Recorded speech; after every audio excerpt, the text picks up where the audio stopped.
Gut brain access होता है, direct connection है आपकी मेंटल हेल्थ का आपके मैदे के साथ। When you get involve into all these things, आपकी नींद पूरी नहीं हो रही, आप स्ट्रेस में हैं, आप एंजाइटी और डिप्रेशन का शिकार हैं, तो आपकी इनोवेशन जो है, आपकी नर्व्स जो हैं, they are directly connected to your brain.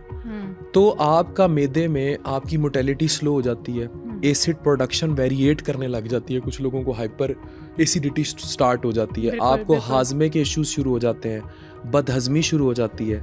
ये सारी चीज़ें डायरेक्टली फिर उस गट ब्रेन एक्सिस डिस्टर्ब हो जाता है। इस वजह से फिर ये वाले प्रॉब्लम्स आते हैं, जैसे फंक्शनल बावल डिसऑर्डर्स कहते हैं इनको। क्या क्या आ जाता है? IBS आ जाता है, इरिटेबल बावल सिंड्रोम।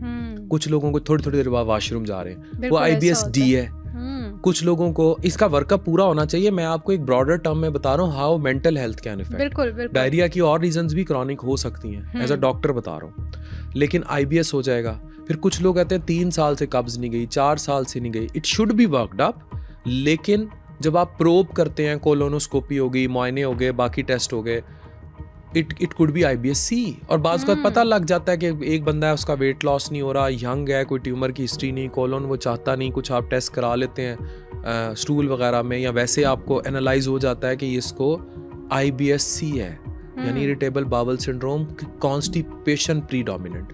फिर इसी तरह मिक्स्ड वैरायटी है, कभी कब्ज रहना, कभी मोशन लगना, कभी कब्ज रहना। मोशन मतलब ये नहीं, इंक्रीज स्टूल फ्रीक्वेंसी भी होती है, करेंगे नॉर्मल स्टूल लेकिन जाएंगे बाथरूम बार बार।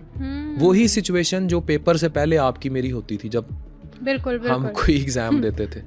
तो IBS-M मिक्स्ड, IBS-C, IBS-D, ये सारे और भी वेरिएंट्स हैं, ये IBS है।